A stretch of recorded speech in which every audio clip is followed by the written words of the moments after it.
Hi friends, welcome to my channel. ఈరోజు video గోంగూర పచ్చిరొయ్యలు curry అండి. ఈ కాంబినేషన్ చాలా బాగుంటుంది. అలాగే మనం ఆకుకూరలు తినడం కూడా చాలా మంచిదండి. ఇప్పుడు మనం ముందుగా గోంగూరని శుభ్రం చేసుకోవాలి. ఒక్కొక్క ఆకు తీసుకోవాలండి. ఇక్కడ నేను బుట్టలో వేసుకుంటున్నాను. ఇలా ఆకులన్నీ కూడా బుట్టలో వేసుకుని వాష్ చేసుకుంటానండి. గోంగూర పచ్చిరొయ్యలు మంచి కాంబినేషన్ అండి. మీరు ఎప్పుడు ట్రై చేయకపోతే ట్రై చేయండి. మీరు కనుక ఫస్ట్ టైం మా ఛానల్ చూస్తున్నట్టయితే ప్లీజ్ లైక్ షేర్ సబ్స్క్రైబ్ చేయండి. ఇక్కడ నేను అన్నీ కూడా ఆకులు తీసుకుంటున్నానండి. నేను 2 కట్టలు గోంగూర తీసుకున్నాను. ఇలా ఆకులన్నీ తీసుకున్నాక మీకు చూపిస్తాను. అన్నీ కూడా తీసుకున్నానండి. వాటిని నీట్గా నీళ్ళతో శుభ్రంగా వాష్ చేసి ఇలా ఒక ప్లేట్లోకి తీసుకుని పక్కన పెట్టుకున్నాను.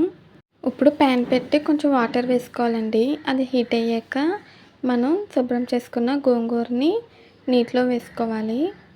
ముందుగా మనం గోంగూరని ఉడికించుకోవాలండి. గోంగూరని బాగా ఉడికించుకోవాలి. మీకు కొంచెం ఉడికిపోయాక చూపిస్తానండి. చూడండి ఫ్రెండ్స్, ఇలా కలర్ చేంజ్ అవుతుంది కదా. ఇప్పుడు ఒకసారి కలుపుకొని ఉడికించుకోవాలి. ఈ గోంగూర పచ్చిరొయ్యలు కర్రీ చేసుకుని వేడివేడి అన్నంలో వేసుకొని తింటే ఇంక సూపర్గా ఉంటుందండి. ఇలా కలుపుకున్నాక నేను ఉడికిస్తున్నాను. ఫ్రెండ్స్, మనకి కర్రీకి ఒక సీక్రెట్ ఉందండి. అదేంటంటే నేను తయారు చేసే పచ్చి మసాలా. నేను ఈ కర్రీలో గరం మసాలా పొడి వాడనండి. ఈ పచ్చి మసాలానే వాడతాను. ఇది కర్రీకి సూపర్ టేస్ట్ని ఇస్తుందండి.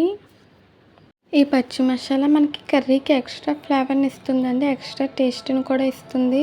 ఇప్పుడు నేను తీసుకున్న ఈ పచ్చి మసాలాకి కావాల్సిన ఇంగ్రీడియంట్స్ అన్నీ కూడా మిక్సీ జార్లో వేస్తున్నానండి. అల్లం, వెల్లుల్లి, లవంగాలు, యాలకులు, జీలకర్ర, ధనియాలు, గసగసాలు, దాల్చిన చెక్క, అనాస పువ్వు అన్నీ కూడా మిక్సీ జార్లో వేసుకొని కొంచెం వాటర్ వేసి మిక్సీ పట్టుకోవాలండి. ఇది మెత్తగా సాఫ్ట్గా గ్రైండ్ అవ్వాలండి. అప్పటి వరకు కూడా మిక్సీ పట్టుకోవాలి. ఇది ఫ్రిడ్జ్లో పెట్టుకుంటే మనకి స్టోర్ అవుతుందండి. ఒక 5 days వరకు కూడా ఉంటుంది. నేను చూపించిన విధంగా పచ్చి మసాలా ఆడుకోవాలండి, తయారు చేసుకోవాలి. గోంగూర మనకి ఉడికిపోయిందండి. నేను వాటర్ లేకుండా ఇలా ఇంకో ప్యాన్లోకి తీసి పెట్టుకున్నాను. ఇది కొంచెం గోరువెచ్చగా ఉన్నప్పుడు మనం పప్పు గుత్తి తీసుకుని దీన్ని మెత్తగా స్మాష్ చేసుకోవాలండి. చూడండి ఫ్రెండ్స్, నేనైతే స్మాష్ చేసేసాను. పప్పు గుత్తితో స్మాష్ చేసుకోవాలండి. లేదంటే డైరెక్ట్గా వేసుకుంటే మనకు ఆకులుగా తగులుతుంది. అంతగా బాగోదండి. ఇలా కొంచెం స్మాష్ చేసి వేసుకోవాలి. అలాగే ఉల్లిపాయలు, పచ్చిమిర్చి కూడా కట్ చేసి పెట్టుకున్నానండి. గోంగూరని ముందుగానే సిద్ధం చేసి పెట్టుకోవాలి ఈ కర్రీకి ఎప్పుడు కూడా. ఇప్పుడు ప్యాన్ పెట్టి ఆయిల్ వేసి ఉల్లిపాయ ముక్కలు, పచ్చిమిర్చి వేసి వేయించుకోవాలండి. నేను ఇక్కడ పచ్చిరొయ్యల్ని శుభ్రం చేసి పెట్టుకున్నాను. అందులో పసుపు, ఉప్పు వేసి వాష్ చేసి పెట్టుకున్నానండి. ఇప్పుడు మనం ఉల్లిపాయలు ఫ్రై అయిపోయినాయి. ఇందులోకి శుభ్రం చేసి పెట్టుకున్న పచ్చిరొయ్యలు వేసుకొని ఒక 2 నిమిషాల పాటు కూడా వేయించుకోవాలండి. గోంగూరని ముందుగా ఉడికించేసి గోరువెచ్చగా ఉన్నప్పుడు పప్పు గుత్తితో స్మాష్ చేసుకోవాలండి. ఒకవేళ స్మాష్ చేయడం కష్టంగా ఉంటే మిక్సీ జార్లో చల్లారిపోయాక వేసి ఒకసారి మిక్సీ పట్టుకున్న మనకి గ్రైండ్ అయిపోతుంది. కచ్చా పచ్చగా మిక్సీ పట్టుకోవాలి. పచ్చిరొయ్యలు ఫ్రై అయిపోయినాయి కదండి. ఇప్పుడు మనం తయారు చేసుకున్న పచ్చి మసాలా పేస్ట్ వేసుకుని పచ్చివాసన పోయేంత వరకు కూడా వేయించుకోవాలండి. ఇది ఫ్రై అయిపోయింది. ఇప్పుడు తగినంత పసుపు, రుచికి సరిపడా ఉప్పు, తగినంత కారం వేసుకోవాలండి. కారం మీ టేస్ట్కి తగ్గట్టుగా వేసుకోండి ఫ్రెండ్స్.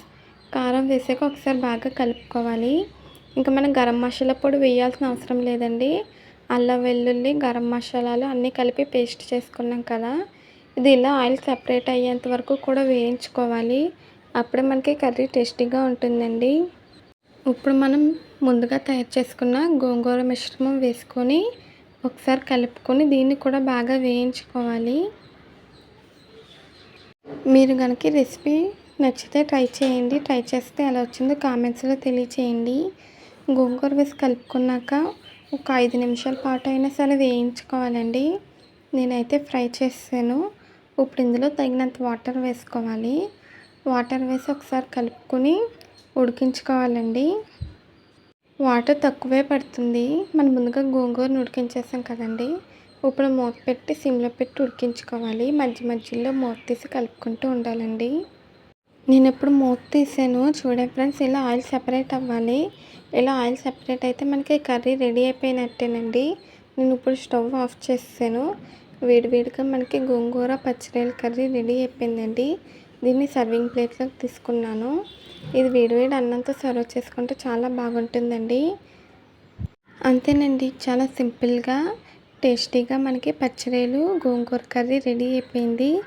ఈ వీడియో నచ్చితే ప్లీజ్ లైక్ చేయండి, షేర్ చేయండి, సబ్స్క్రైబ్ చేయండి, అలాగే బెల్ ఐకాన్ క్లిక్ చేయండి.